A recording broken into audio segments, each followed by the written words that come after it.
In 2005, a respected clinical psychologist by the name of Dr. Bruce Hubbard woke up in a nightmare. Not the kind his patients came to him for. This one was inside his skull. A high-pitched scream, a pulsing hiss, two tones that never stopped, and something worse, a distortion so sharp that his own children's voices felt like electric shock.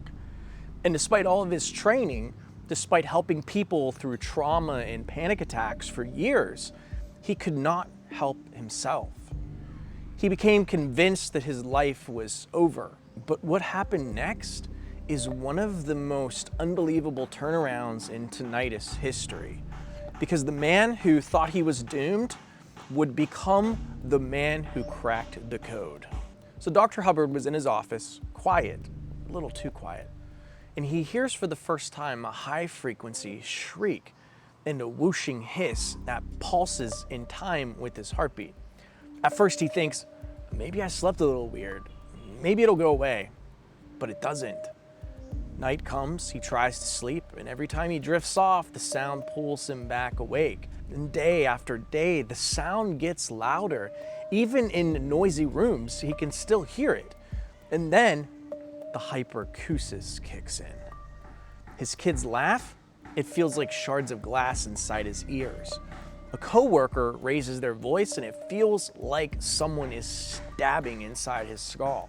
He starts wearing earplugs around his own children because their voices physically hurt him. He feels broken, he feels ashamed, he feels scared. And the worst part?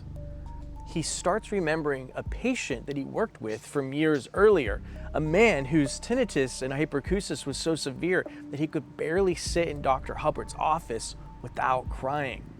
And that memory haunted him. He thinks, that's going to be me.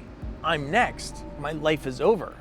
And this is where things get dark for Dr. Hubbard. He begins spiraling. He stops playing music. He pulls away from his family. He avoids restaurants, parties, anywhere where there's noise. He stops socializing completely. See, he's supposed to be the expert, but he feels like he's a prisoner inside his own brain. And at work, he tries to listen to patients, but the tinnitus screams over their voices. And every quiet moment becomes torture. He becomes obsessed with one question: what if it gets worse? What if this is just the beginning? And see, that's how tinnitus destroys people, not with the sound itself, but with the fear of the sound. And Dr. Hubbard hits rock bottom. And this is where most people break. But Dr. Hubbard didn't break. Something clicked. See, one night after months of despair, he realizes something. He has spent his entire life helping people climb out of panic by teaching them the exact opposite of what he's been doing. So he decides, what if he uses CBT, cognitive behavioral therapy, on himself? He grabs a piece of paper and he writes down the first grounding statement, and it says, even if the sound doesn't go away, I can learn to live with it. My brain can adapt, and I refuse to let fear decide my future. He starts repeating this self to him every single day. It doesn't make the sound any softer, but it makes him stronger. And then he does something even crazier. He stops fighting the tinnitus sound and he starts listening to it. Listening to it? Not with fear, not with rage, but with mindfulness.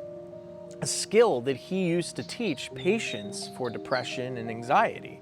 So he sits down, he closes his eyes, and he pays attention to the sound, but not as an enemy, just as another part of his environment, another sound in his awareness. At first, it's hell.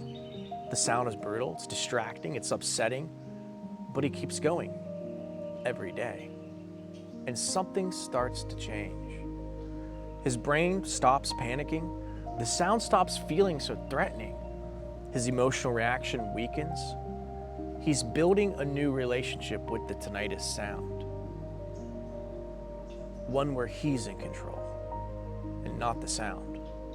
And once he begins to handle the sound internally, he begins confronting the external. Restaurants, movies, crowded spaces, music, dishes clanking, his kids laughing. all the sounds he once feared. See, he feels the fear, but he doesn't run anymore. He reminds himself, my brain can handle this. My hearing is safe. This fear is temporary. And over time, the panic loses its power. The fear dissolves. His confidence returns. He begins noticing moments, just a few seconds at first, but where he completely forgets about the tinnitus and the hyperacusis. And then one day, he realizes he stopped thinking about it entirely. Habituation isn't magic, it's neuroscience, and he just proved it on himself. Months later, Dr. Hubbard is back to living life. He's working, sleeping, laughing, performing music again.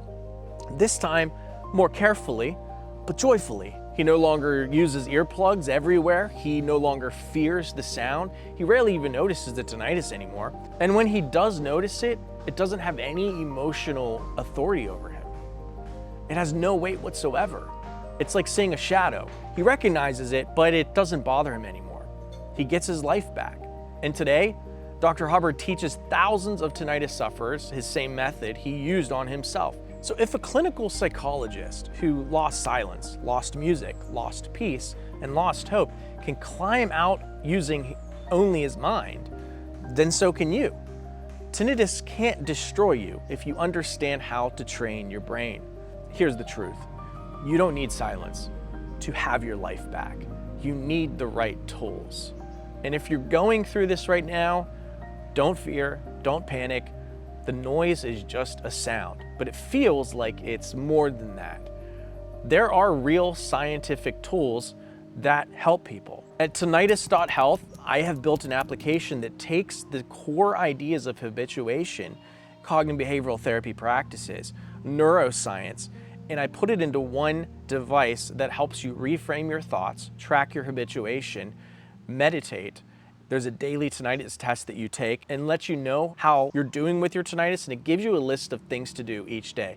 And in doing those things, it gives you a roadmap out of the tinnitus. Tinnitus is scary because we don't know where to start. We don't know how to go about habituating. This takes all the guesswork out. So I thank you all for watching. If you were inspired by Dr. Hubbard's story, go look him up. Make sure to smash the subscribe button and the like button down below. I love reading all your comments, and until next time, I'll talk to you later. Peace.